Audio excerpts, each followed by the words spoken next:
एक समय की बात है। एक सुंदर से गांव में सदन नाम का मूर्तिकार रहता था। वो मूर्तियां बनाकर अपनी जिंदगी को जीता था। बहुत दिनों से उसके पास कोई मूर्तियां बनाने का काम नहीं आया था। फिर एक दिन सरपंच आए। उस गांव के सरपंच उसके घर आए और उसे कहा कि हम लोग हमारे गांव में एक नया मंदिर बना रहे हैं, तो सदन, क्या तुम हमारे लिए एक गणपति बाप्पा जी की मूर्ति बनाओगे उनको मंदिर में स्थापित करने के लिए? तो सदन ने कहा, जी ज़रूर सरपंच, मैं ज़रूर बनाऊंगा। फिर सरपंच ने कहा, ठीक है, मुझे वो मूर्ति 8 दिनों में चाहिए। तो सदन ने कहा, ज़रूर। और फिर सरपंच और गांव वाले चले गए और सदन सीधा दौड़ते हुए गया जंगल की तरफ, थोड़े बहुत पत्थर ढूंढने के लिए, गणेश जी की मूर्ति बनाने के लिए। तो जब वो गांव में गया, तो फिर जब वो जंगल में गया, उसको 2 बड़े बड़े पत्थर मिले जो बहुत सुंदर थे और वो उनसे आराम से एक गणपति बाप्पा जी की मूर्ति बना सकता था। तो उन दोनों पत्थरों को लेकर अपने घर पहुंचा और उसने पहले पत्थर को तराशना शुरू किया और हथौड़े मारने शुरू किए गणपति बाप्पा जी की मूर्ति बनाने के लिए। तो वो पत्थर चिल्लाने लगा, अरे नहीं नहीं, मुझे इतना जोर जोर से मत पीटो यार, मत पीटो मुझे।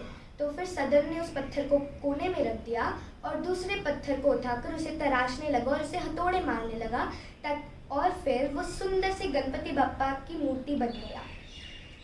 फिर जिस दिन सरपंच आए, वो मूर्ति को लेकर जा ही रहे थे, तब उनके गांव वालों को याद आया कि नारियल फोड़ने के लिए भी तो एक पत्थर चाहिए होगा।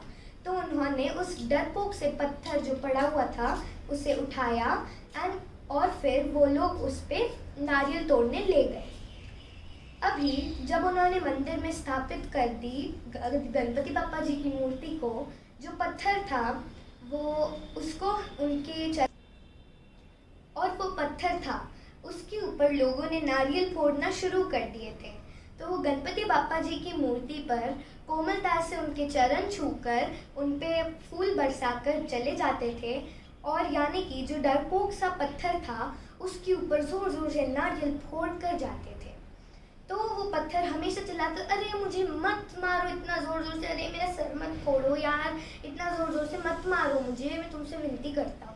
पर कोई उसकी बात नहीं मानता, सब लोग उस पर नारियल फोड़ के चले जाते थे खुशी खुशी।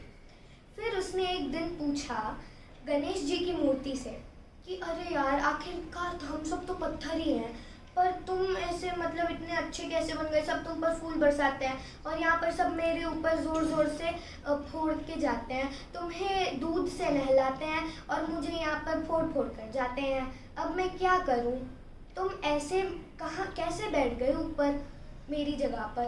तो फिर गणेश जी की मूर्ति ने बोला, हाँ, हम सब तो पत्थर ही हैं, पर अगर तुम सबसे पहले जब मूर्तिकार तुम्हें थोड़ा सा तराश रहा था और तुम्हें हथौड़े मार रहा था, अगर तब तुमने चिल्लाया नहीं होता ना, तो आज तुम मेरी जगह पर बैठे होते और मैं तुम्हारी जगह पर।